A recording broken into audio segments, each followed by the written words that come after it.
성도로서 신앙생활을 하는 것은 복잡한 것 같지만 굉장히 단순하다고 할 수 있습니다. 즉 하나님의 변함없는 진리의 말씀을 가까이 하면서 그 말씀에 순종하면서 살고 또 세계사의 중심인 구속사를 진행하는 기관인 교회에 속한 지체로서 각자에게 주어진 사명들을 감당하면 되는 것입니다.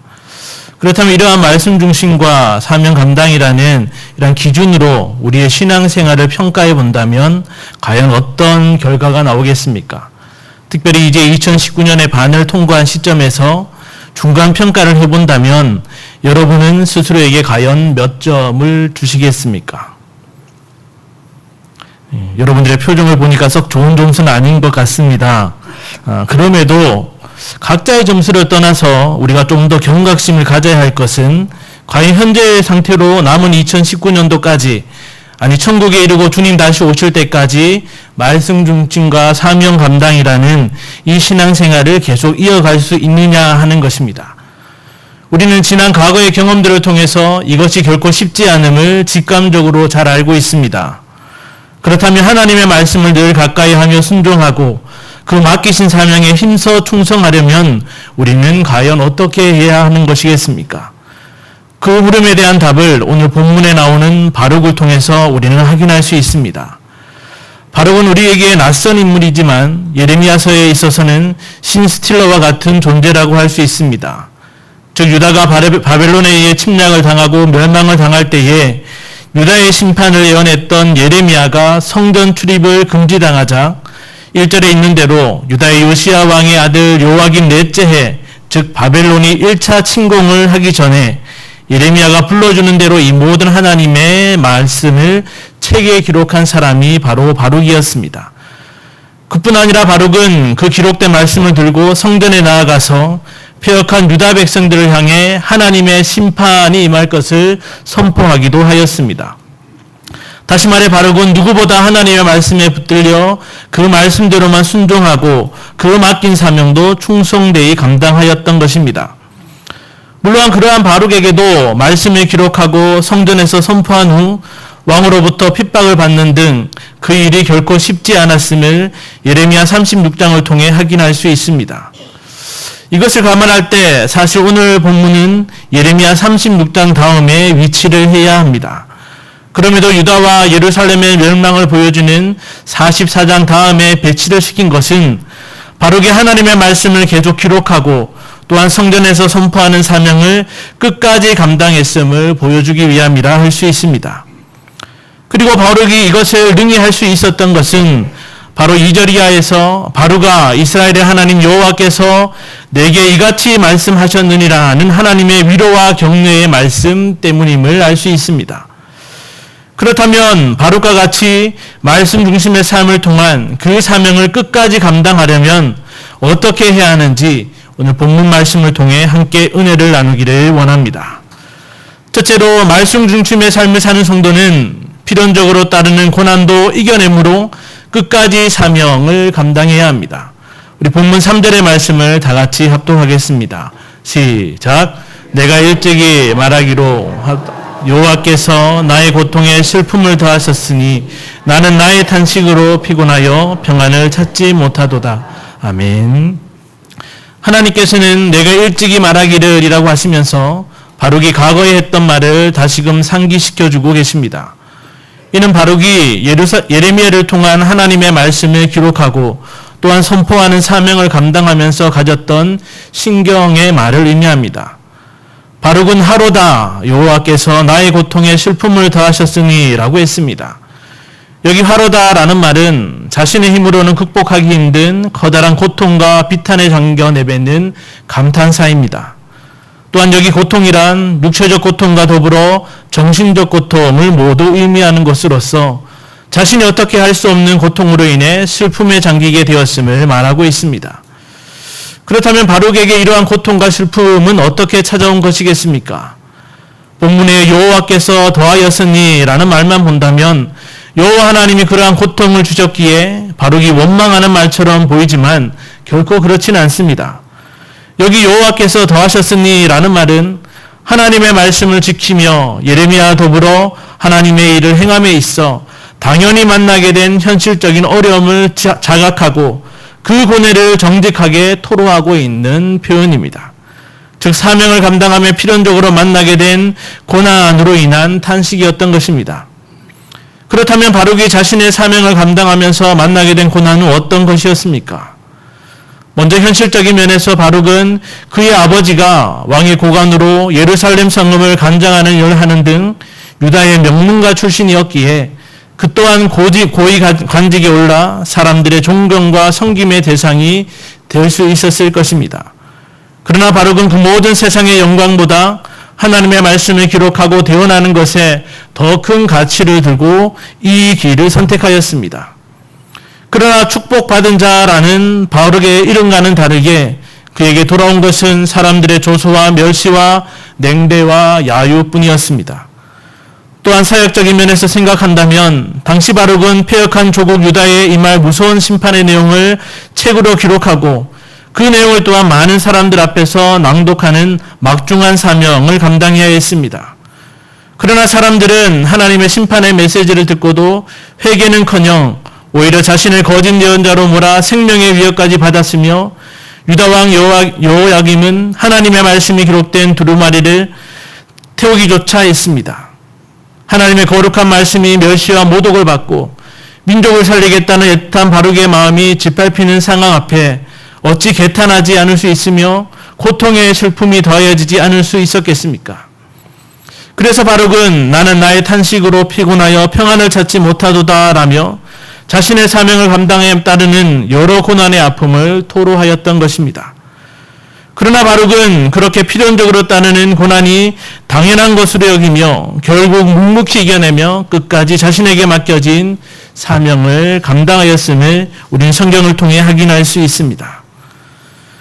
많은 사람들이 처음 하나님을 믿을 때, 교회를 다니기 시작하게 될 때, 말씀을 따라 살려고 할 때, 신앙생활을 유지하지 못하고 금세 예전과 같이 돌아가거나 시험에 드는 이유 중 하나는 그들의 생각과는 다르게 여러 예기치 않는 어려움과 고난이 계속 찾아오기 때문입니다. 많은 사람들이 예수를 믿으면 말씀을 순종하고 하나님의 일을 한다고 하면 만사 형통하고 마냥 행복하고 좋은 일만 있을 것이라 생각하지만 금세 그것은 착각이었음을 깨닫게 되는 것입니다. 사실 예수님을 믿는 순간부터 그 말씀대로 사는 순간부터 성도의 걸음은 많은 사람들이 쉽고도 편안하게 다니는 넓은 길이 아니라 온갖 어려움과 장애물과 유혹들로 한 걸음도 내딛기 어려운 좁은 길, 좁은 문을 향하고 있음을 반드시 명심해야 합니다. 예수님의 십자가 보혈 공로의 은혜를 입은 성도라면, 예수님을 따르겠다는 제자라면 주님이 십자가 지고 가신 길을 예수님의 말씀대로 자기 십자가를 지고 가야 하는 것입니다. 성경에 나오는 많은 신앙의 선배, 믿음의 선배들을 보면 예외 없이 여러 어려움을 만나고 고난을 당하였으며 믿음으로 결국 승리하였음을 보게 됩니다. 성경이 이처럼 하나님의 말씀을 순종하는 사람들, 주의 일을 감당하는 사명자들이 겪는 고난과 시련으로 말미암는 아픔의 내용까지 기록하고 있는 것은 단순히 극적인 효과를 위한 것이 아니라 하나님의 일을 충성되이 감당하고자 하는 성도들이 이 불의한 세상에서 필연적으로 고난과 시련을 만나게 됨을 알게 하고 더불어 당황치 않고 이를 담담히 받아들임으로 끝내는 고난과 시련을 이겨내고 승리케 하기 위함임을 우리는 깨달아야 하는 것입니다. 하나님의 말씀대로 순종하며 사는 것 때문에 바룩과 같이 세상 사람들로부터 무시를 당하고 조롱을 당하고 애매히 고난을 당하는 분들이 혹 계십니까? 그렇다면 여러분은 제대로 된 성도의 삶을 지금 살고 있는 것입니다. 하나님이 허락하신 주의 일, 사명을 감당하며 생각지 못한 온갖 방해들에 힘이 들고 바룩과 같이 자신이 가진 것들을 버려야 하는 갈등들이 있으신 분이 지금 계십니까? 그렇다면 여러분은 주님 맡기신 작은 일에 충성을 다하고 계신 것입니다. 예수님은 내가 너희를 세상에서 택하였기 때문에 세상이 너희를 미워한다고 하였고, 사도 바울은 무릇 그리스도 예수 안에서 경건하게 살고자 하는 자는 박해를 받는다고 하였습니다. 정말이지 이 악한 세상, 사단 마귀가 성세를 잡고 있는 불의한 세상 속에 하나님의 참되신 진리의 말씀대로 살며 하나님 나라와 영광을 위한 주의 일을 감당하며 사는 자에게 고난과 시련은 반드시 있게 마련입니다. 오히려 그러한 고난과 시련이 없다면 자신이 정말 말씀대로 사는 자인지 주의 일을 하는 자인지를 점검해 보아야 하는 것입니다. 바룩과 같이 말씀에 붙잡혀 맡기신 사명을 감당함에 마땅히 고난이 있음을 명심하고 그럼에도 그 고난을 끝까지 이겨내므로 말씀에 순종하며 사명에 충성하는 성도님들 되시기를 간절히 바랍니다. 둘째로 말씀 중심의 삶을 사는 성도는 그 말씀하신 이가 절대 주권자 하나님이 됐음을 확신함으로 담대히 사명을 감당해야 합니다. 우리 본문 4절의 말씀을 다 같이 합독하겠습니다. 시작. 너는 그에게 이르라.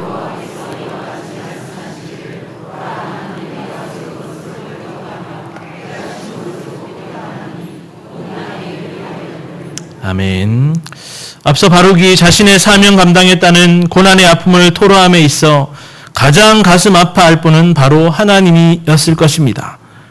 그러나 하나님께서는 바룩이 당장이라도 사람들의 돌에 맞아 죽어도 이상하지 않을 그 사명을 감당함에 그저 고난을 묵묵히 참으며 탄식으로 피곤하여 평안을 찾지 못하는 상태로만 머물게 하지 않으시고 고난 가운데도 그 모든 사명을 감당할 힘과 위로를 이어지는 4절에서 알려주고 계십니다. 즉 하나님께서는 너는 그에게 이르라며 이전처럼 예레미야를 통해 말씀하시기를 보라 나는 내가 세운 것을 헐기도 하며 내가 심은 것을 뽑기도 하나니 라고 하셨습니다. 여기 보라라는 단어는 듣는 사람으로 하여금 특별히 더욱 집중하도록 주의를 환기시키는 감탄사로 지금부터 하는 하나님의 말씀은 바룩이 반드시 명심해야 함을 강조하는 표현입니다. 그러면서 나는 내가 하며 하나니라며 하나님 자신이 무엇이든 친히 행할 수 있는 전능하신 분임을 강조하고 있습니다. 특히 세운 것을 헐기도 하며 심은 것을 뽑기도 하나니라고 하셨습니다. 여기 세운 것과 심은 것은 유다 백성들을 하나님께서 택하사 구원하시며 지금까지 붙드시고 돌보신 것을 의미하며 헐기도 하며 뽑기도 하나니라는 것은 그런 유다에 대한 심판을 내려 멸망 가운데 던지실 것임을 말씀하시는 것입니다. 즉 유다의 흥망성쇠가 하나님의 절대 주권 가운데 놓여 있다는 것이며 그러한 절대자 하나님의 뜻이 이미 확정되었음을 그리고 그대로 성취될 것임을 강조한 표현입니다. 이는 하나님의 절대 주권도 섭리를 인정해야 하며 이러한 하나님의 뜻에 그 누구도 항변할 수도 없고 이의를 제기할 수도 없음을 말합니다. 또한 온 땅에 그리하겠거니라고 하시면서 이러한 하나님의 절대 주권이 비단 유다 민족에게만이 아니라 온 피조 세계 가운데도 동일하게 종육이 됨을 강조하고 있습니다. 즉 이어지는 46장 이하에서 애굽을 비롯하여 바벨론에 이르기까지 더 나아가 하나님을 대적하는 모든 나라들을 하나님께서는 당신의 절대 주권으로 심판하실 것을 말하고 있는 것입니다. 그리고 5절에서 내가 너를 위하여 큰일을 찾느냐 그것을 찾지 말라고 덧붙여 말씀하십니다. 여기 큰일이란 수나 양과 같은 물리적 측면에서 크다는 의미와 더불어서 하나님께서 행하시는 사역이나 모세와 같은 인물이 미치는 큰 영향력을 의미합니다. 그리고 찾는다는 말은 어떤 것을 확보하거나 얻기 위해 간절히 찾거나 요구하는 것을 말합니다. 즉 바룩은 예레미야를 통해 말씀을 기록하고 전하여도 백성들의 반응이 싸늘하고 또 자신의 조국도 멸망한 현실로 인해 좌절함은 물론 사역자로서 성공하지 못해 괴로워하여서 더 위대한 사역을 간절히 추구했음을 말하는 것입니다. 그러나 그것은 하나님의 일이 아닌 자신의 종력을 위한 일이었고 또한 자신의 분수에 넘치는 일이었습니다. 다시 말해 하나님의 절대 주권으로 섭리하시고 진행하심을 확신하지 못함으로 인해 스스로 엉덩이를 파래했던 어리석고도 헛된 일이었던 것입니다. 이러한 바룩을 향해 하나님께서는 너를 위하여 큰일을 찾지 말라고 단호히 말하시면서 하나님의 주권적 섭리를 인정하고 소망의 확신을 가질 것을 강권하심으로 그 맡겨진 사명을 담대히 감당케 하신 것입니다. 여러분은 하나님의 절대 주권을 믿으십니까? 하나님이 당신의 기뻐하시는 뜻대로 계획하시고 섭리하시며 진행하시며 그 결과까지도 언제나 오르심을 믿으십니까? 그리 아니하실지 알아도 합력하여 선을 이루시는 하나님을 믿으십니까? 그런데 우리는 왜 때때로 낙심과 절망 가운데 허우적대고 있는 것일까요? 우리는 왜 말씀 순종의 길을 가다 조금만 힘들어지면 이 길이 아닌 것 같다며 다른 길을 찾아 헤매는 것이겠습니까? 우리는 왜 각자에게 맡겨진 사명을 감당하며 그것은 헛된 일이야 라는 대적들의 소리에 멈칫하며 그 손을 늘어뜨리고 뒤를 돌아보며 잡은 쟁기를 놓아버리는 것이겠습니까? 혹 우리가 하나님의 절대 주권을 믿는다고 말만 하고 있는 것은, 로마서 11장 36절을 외우고만 있는 것은, 그리 아니하실지라고 라고 입술로 찬양만 하고 있는 것은 아니겠습니까? 어떤 성도들은 맡겨진 직분을 감당하다 어려운 상황이 생기거나 힘에 부치면 하나님의 절대 주권을 믿는 듯이 이건 그만하라는 하나님의 뜻일 거야, 하나님이 알아서 다 하시겠지라고 생각하고 충성되이 여겨 맡겨주신 직분에 나몰라라 뒷짐을 지거나 자포자기하기도 합니다. 반대로 어떤 성도들은 욥처럼 정말 예기치 못한 고통의 순간을 만나게 되었을 때 하나님이 어떻게 나에게, 어떻게 우리 가정에, 어떻게 우리 교회에 이렇게까지 가슴 아프게 하실 수 있느냐며 너무 고통스럽고 마음이 아파 아무것도 할 수 없다고, 이렇게 무자비하게 주권을 행사하시는 하나님의 일이라면 주의 일을 하지 않겠다고 엄포를 놓고 방관자가 되기도 하는 것입니다. 정말 이러한 모습이 절대 주권의 하나님을 알고 그 하나님을 믿는 것이겠습니까? 결코 그럴 수는 없습니다. 오히려 이것은 하나님의 뜻과는 상관없이 바룩처럼 자기를 위하여 자기의 연민에 빠져 큰일을 도모하려는 모습일 뿐입니다. 정말이지 우리는 말씀을 순종하며 주의 일을 감당할 때 일시적으로 이해할 수 없는 일이 일어난다 할지라도, 그것이 때때로 고통스럽고 불안하고 두려울지라도 우리 인생의 생사복과 나라와 민족의 흥망성쇠가 주께 달려있음을, 모든 피조세계의 지휘자가 바로 하나님 되심을, 지금도 예수님이 피로 값주고 사신 교회를 통한 구속 역사를 진행하시는 분이 하나님이심을 반드시 명심하고 믿어야 하는 것입니다. 그리고 그러한 하나님의 절대 주권으로 행하시는 일의 시작과 진행과 마침이 언제나 옳고 합력하여 선을 이룸을 확신해야 하는 것입니다. 이러한 절대 주권자 하나님에 대한 확신으로 앞을 알 수 없는 안개가 자욱한 불의한 세상 가운데서도 우리는 변함없는 참된 진리의 말씀만을 따라가고 자기 십자가를 지고 좁고 험한 사명의 길을 담대히 걸어가야 하는 것입니다. 바룩과 같이 말씀에 붙잡혀 그 맡기진 사명을 감당하며 때로 번민이 가득 차고 희망이 사라진 것 같을지라도 언제나 선하게 역사하시는 하나님의 절대 주권을 철두철미하게 의지하고 확신함으로 담대히 말씀에 순종하며 사명에 충성하는 성도님들 되시기를 간절히 바랍니다. 셋째로 말씀 중심의 삶을 사는 성도는 하나님의 구원의 약속으로 말미암아 기쁨으로 사명을 감당해야 합니다. 우리 본문 하반절 보라부터 우리 다 같이 합독하겠습니다. 보라, 내가 모든 육체에 재난을 내리리라. 그러나 내가 가는 모든 곳에서는 내가 너에게 내 생명을 노량물 주듯 하리라. 여호와의 말씀이니라. 아멘.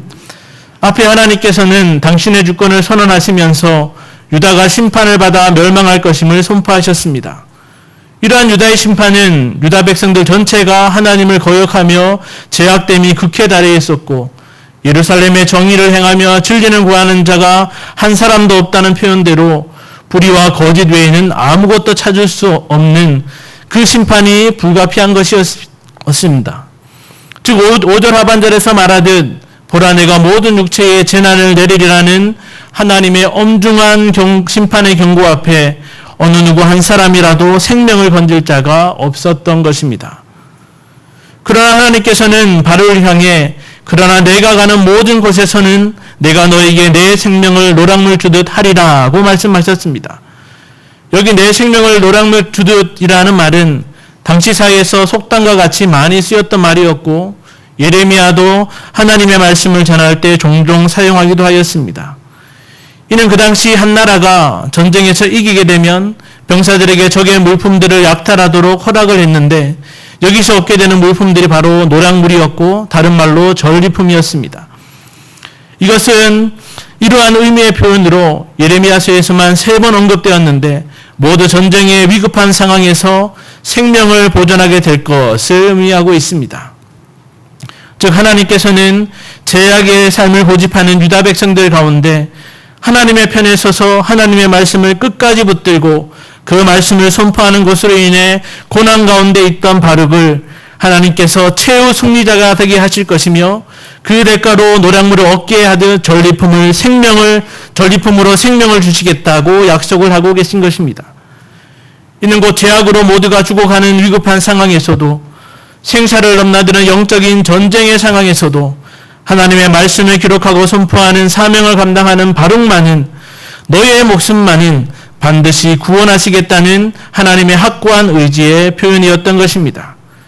또한 반드시 생명을 구원해 주시겠다는 약속을 통해 사명을 감당하며 부딪히는 여러 고난의 상황에서도 끝까지 하나님의 일에 쓰임받고 있는 것 그 자체가 얼마나 귀한 하나님의 축복인지를 깨우쳐주는 원천이 되기도 했던 것입니다. 전쟁 중에 있는 군사에게 있어 가장 바라는 것은 무엇이겠습니까? 그것은 하루빨리 전쟁이 끝나 집으로 돌아가는 일일 것입니다. 그런데 만약 이 전쟁이 끝나지 않는 전쟁이라면 아마 군사들은 피말리는 싸움 가운데 죽지 않기를 가장 바랄 것입니다. 마찬가지로 주님 오실 때까지 사단 마귀와의 영원한 영적 전쟁 중에 있는 성도된 우리들 또한 하나님의 군사로서 전쟁에서 승리하고 그 생명이 보존되기를 간절히 바랄 것입니다. 그런데 그러한 성도들의 간절한 기대와 소망대로 이 영적 전쟁까지도 그 주권으로 진행하시는 전쟁의 주관자 되시는 하나님께서는 그리스도의 군사들에게 이미 승리를 확정하셨고 그 생명을 영생 구원을 은혜로운 전리품으로 주신다고 약속하셨습니다. 물론 대적 사단 마귀의 공세가 갈수록 더욱 거세지고 있고 전쟁이기에 필연적으로 따르는 고난과 희생과 수고함이 있겠지만 그것은 얼마든지 기쁘게 감내할 수 있는 것입니다. 왜냐하면 하나님께서는 그 어떠한 싸움에서든지 대장 되신 예수 그리스도를 믿고 그 명령대로 행하여 하달되는 작은 임무에도 그 모집한 자를 기쁘게 하기 위해 최선을 다해 싸우는 자에게 반드시 승리의 깃발을 들게 하실 것이기 때문입니다. 더불어 그 승리로 말미암는 하나님께서 주시는 영생 구원이라는 전리품은 이 세상에서 받는 어떤 고난과 수고와 희생과도 비교할 수 없는 가장 귀하고 값진 은혜로운 선물이기 때문입니다. 그럼에도 우리들은 여러 영적 전장에서 마치 패전병의 모습을 하고 있는 것은 왜이겠습니까? 그것은 아마도 예수님의 명령을 따르지 않았든지 맡겨진 작은 임무에 불충했든지 또한 승리로 주어질 영생구원 은혜의 전리품에 만족하지 않고 사단 마귀가 주겠다고 유혹하는 세상 것들을 바라고 있기 때문일 것입니다. 정말이지 그리스도의 군사된 저와 여러분은 보장된 승리뿐 아니라 영생구원과 더불어 때를 따라 주시는 은혜의 전리품을 반드시 주시겠다는 하나님의 약속을 기억하고 어떠한 영적 전쟁에서든지 최후 심판해 주시며 의의 전쟁에서 승리의 개선장군이 되실 주님의 명령을 따르며 그 직무를 참 기쁜 마음으로 완수해야 하는 것입니다. 바룩과 같이 말씀에 붙잡혀 그 맡기신 사명을 감당하며 계속되는 사단과의 영적 전쟁에서 언제나 승리와 생명의 명들관을 번영해 주시는 하나님을 의지하고 확신함으로 기쁨으로 말씀에 순종하고 그 사명에 언제나 충성하는 성도님들 되시기를 간절히 바랍니다. 사랑하는 성도 여러분, 그리고 오늘 헌신을 다짐하는 64, 65, 66, 67 여전도 회원 여러분, 2019년 상반기 표대를 향하여 달렸던 여러분들의 행적은 어떠하십니까? 하나님의 말씀에 붙잡혀 한 주 한 주를 그 말씀의 능력을 체험하며 살았습니까? 매일 샘솟는 말씀의 샘물을 먹고 내 생각, 내 소견이 아닌 하나님의 뜻대로 살기를 힘썼습니까? 여러분에게 허락된 직분은 잘 감당하셨습니까? 이런저런 직분을 맡았지만 잘 감당하지 못한 것 같고 열매를 맺지 못한 것 같고 그래서 점점 당연히 해야 할 일들까지 하지 않게 되고 어쩌면 남은 하반기에는 이 일을 계속 해야 하는 건지 이름만 올려놓고 계속 있어야 하는지 고민이 되지는 않으십니까? 마땅히 감당해야 할 헌금 생활은 또 어떻습니까? 정말 이제 새해를 시작할 때에는 화이팅해서 열심히 해보려 했는데 그것이 뜻대로 되지 않았을지도 모릅니다.